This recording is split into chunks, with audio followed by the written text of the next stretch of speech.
Gloria in excelsis Deo.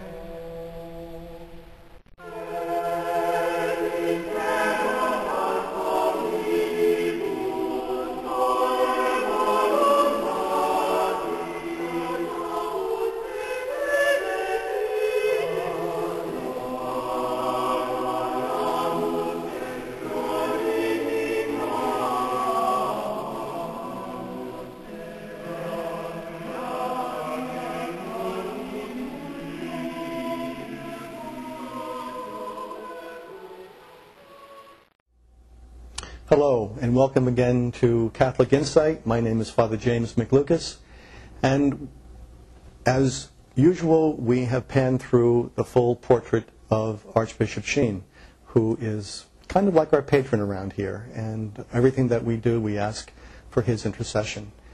Again, for the third week, we are very, very fortunate to have a priest who I have the privilege of calling a good friend, who is also a scholar and a gentleman in that order, okay? Or maybe gentleman and scholar, maybe equally.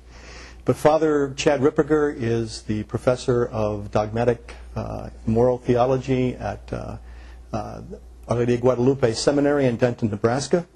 And he is also the author of this trilogy of books entitled Introduction to the Science of Mental Health.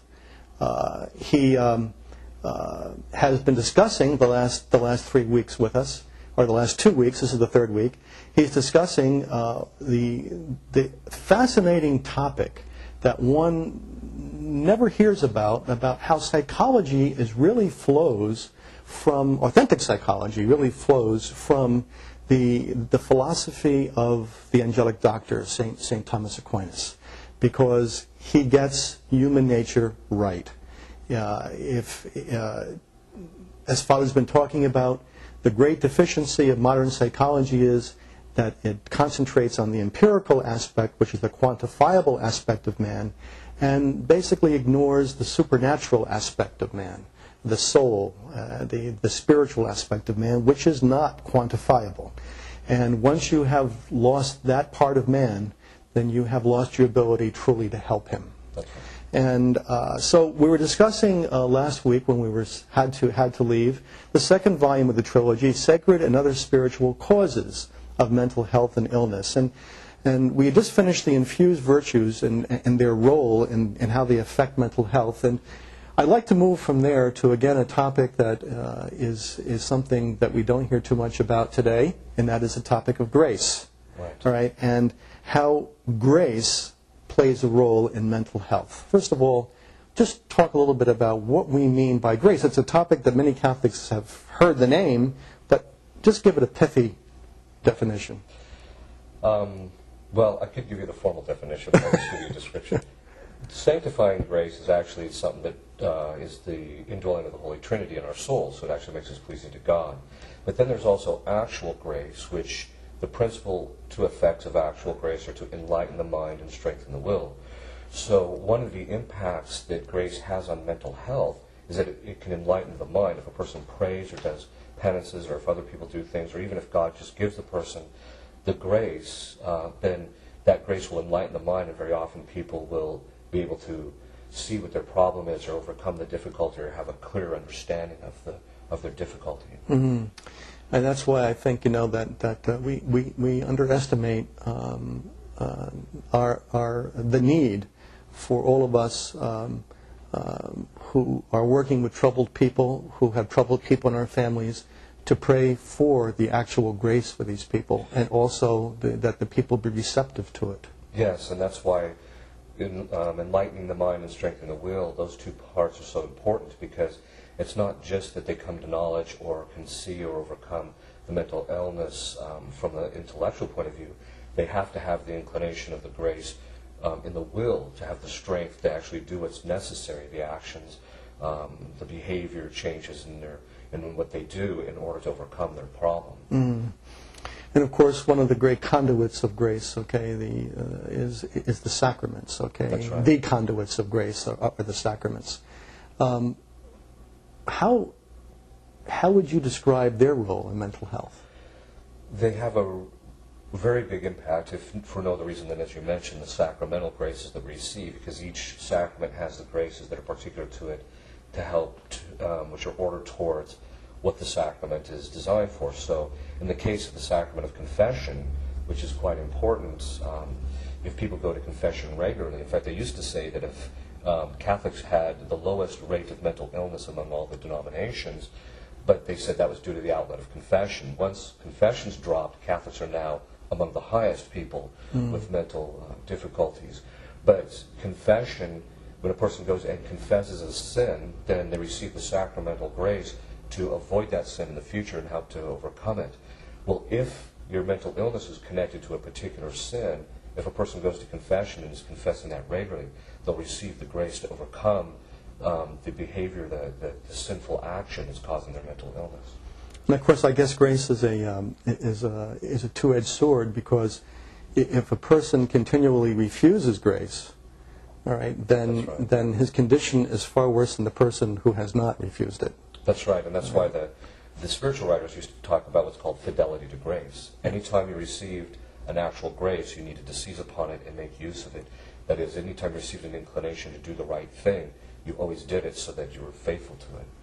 You know, also in your book, Father, you mentioned talking about grace and the sacraments, and of course prayer is, flows right from that. But you also talk about prayer with accompanied very closely by detachment, right? All right? And how that affects mental health. Talk a little bit about that. Well, St. Thomas says that the passion, that is the emotion of love, which is different from the will, that is the act of the will of love, where you will the good of another. He says, but we have an emotion of love. Sometimes we just say, I want or I like a particular thing. So if I like a particular thing, I said to love it. St. Thomas says that all the other passions arise from that. Well, when you love a particular thing, you have a particular attachment to it. And so when we have an emotional love for a thing or an emotional attachment to the thing, all the other passions will arise from that, and that'll begin. So if somebody hurts the thing I love, I get angry, or if I get sorrowful, and then that starts affecting my judgment intellectually, and then over the course of time, if I don't take a proper approach to it, it can actually end up causing my mental illness. So detachment, very often people are fixated on a particular thing. Well, that's because they're not detached from it. So you have to work on them becoming detached from it. And then the mental illness very often will just evaporate on its own because the cause is taken away. So many things that people are suffering from today, could really be addressed from the spiritual perspective, the good old-fashioned spiritual direction, which used to very often come through the sacrament of penance. It just simply isn't there.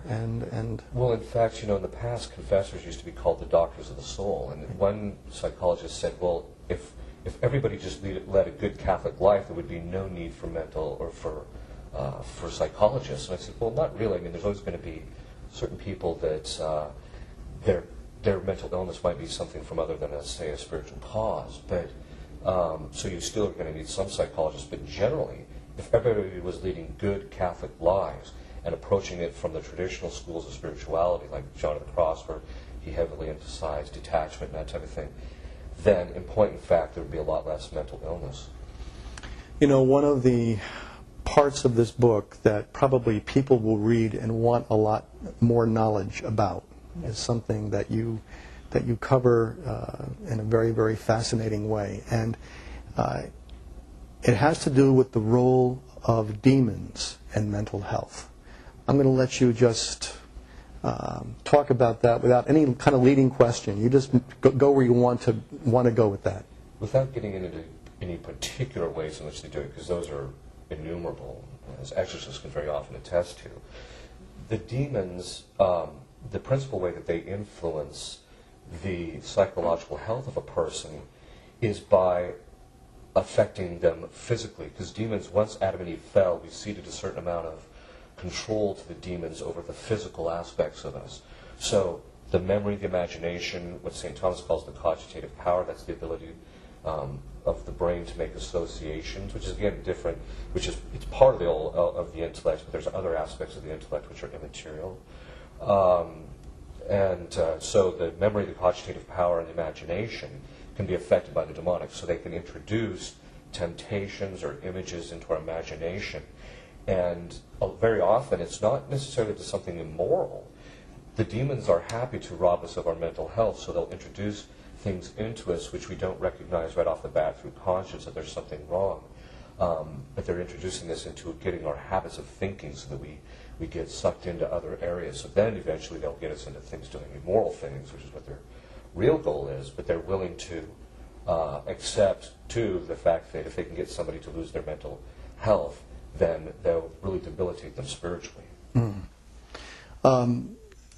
Remember the author who had a very popular series of books on psychology, very, very big bestsellers, Scott Peck, I think was his name? Yes. You know, The People of the Lie was one of the books. The People of the Lie, all right. And, of course, that book got panned, all right, by most of the secular, Yes. you know, publications, as long as he stuck to non-controversial topics, okay, but as soon as he got into the demons, you know, Yeah. and how he, through his own practice of psychology, saw their influence, it was totally dismissed and he was panned, you know. Yeah, which in point of fact gets to a very important issue, which I'd address in the first volume, is that even though psychology, I argue, is properly a philosophical discipline, to understand the causes and the influences on us psychologically, however, you have to know the spiritual and this other, or the sacred and other spiritual causes like the demons, because they have a very heavy influence on us psychologically.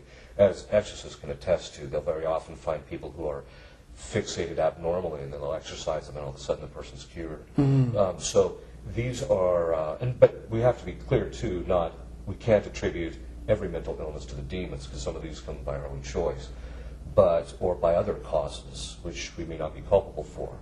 But, so I always tell everybody, the demons aren't under every rock, just every other rock. But, the point is, though, is that you have to take a very balanced approach, which means that if you're going to really understand psychology properly, you have to understand, among other things, how demons influence us. Another curveball question to you as you speak, I think of it. We always think about demons essentially working on our weaknesses. Do the demons also able to work on our strengths? Yes, in the sense that they can get us to, like if we have a particular virtue, they can get us to become fixated or exaggerated in our behavior in relationship to it. So if a person realizes they're very good at something, he can get them to spend too much time or overcompensate in that area to the neglect of others. But generally, they will probe around and try and find what your weaknesses are. Okay, very good. Well, Father, we're going to move on to Volume 3 of your trilogy on mental health. And perhaps, you might discuss a little bit about why you chose the title, Quodlibetal Issues and Practica. Yeah, practica, of course, is the Latin term for the practical application of the thing. So I actually deal with what are the necessary attributes for a good psychologist and for a good directee, and what virtues do they need to have, and what they have to avoid, that type of thing. Quodlibetal issues, I chose that term basing it on St. Thomas's Questiones Quodlibetalis, which is quodlibetal questions is just a variety of different questions thrown in together, which don't necessarily have any connection to each other, which they do in some degree in the third volume, because there's a bit of a sequence, but there's a lot of topics that aren't necessarily interconnected, but I didn't deal with them in the first two volumes, but they did need to be addressed in the third. Okay. And just simply, again, what do you think are the highlights about the third volume that you think that people would latch on to very easily and very quickly? Well, it's much more practical. In other words, I'm taking what's learned in the first two volumes and applying them more concretely. So, for example, I'll take what we know about in the first volume and also some things in the second volume, and you can apply them to issues like music. How does music affect people emotionally, psychologically, which we see, of course, any adult who has a teenage child knows that if you let him listen to certain kinds of music, he becomes unruly. This has been known very early on. The Greeks knew that music could affect people emotionally and psychologically. Also the discussion of subconscious. Is there such a thing? which I do discuss. St. Thomas actually discussed that there are certain acts which we do unreflectedly and that type of thing, but it's a much more developed, much more Thomistic approach, and it deals with more adequately things like where did Jung get it wrong, where did Freud get it wrong, that type of thing. In the key to the spiritual life, two keys: knowledge of our Lord and knowledge of ourselves. Right. All right. How do we know ourselves, and how does this affect one who is mentally ill? How does one who's mentally ill know themselves? Well, the writers, of which St. Thomas is part of it, say there's two aspects to our self-knowledge. The first is our self-image, and this is just the image we have of ourselves, and so how we view ourselves physically and that type of thing, which is in our image, affects our judgment. But then there's our self-concept, and that is how we understand ourselves. But that understanding is based upon our philosophical understanding of how man is composed, which will heavily influence our understanding of ourselves. And so those are the types of things which I deal with also in this volume. And just one last point before we leave this series. You make a very good point about the importance of prudence between a person, a directee, and a director. Could you just simply talk about that for just a second? Yeah, prudence is the virtue by which I know the means to attain the end. In other words, I know what actions I need to perform in order to gain a specific end. Well, mental illness is very often caused by the wrong kinds of actions or behavior. Mental health can very often be caused by our own actions. So St. Thomas used to have this thing that the body adjusts itself to the operations of the soul. So if I perform specific actions, my body begins to adjust to that, and so I can actually affect my mental health based upon the actions which I perform. But to know how to perform actions pertains to the virtue of prudence as to its proper matter. And therefore you have to have prudence in the psychologist and in the directee to a certain degree. But usually it's because he hasn't been prudent that is the real problem. But he needs to rely on the prudence of the psychologist to direct him to do the right kinds of things in order to overcome his mental illness.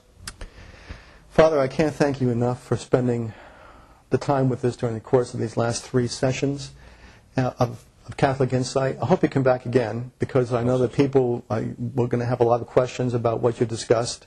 I cannot recommend these 3 volumes more highly. Introduction to the Science of Mental Health by Father Chad Ripperger, our guest. It's indispensable for the understanding of reality and the truth of reality, because it's written through the prism of the philosophy of St. Thomas Aquinas, the angelic doctor of the Catholic Church.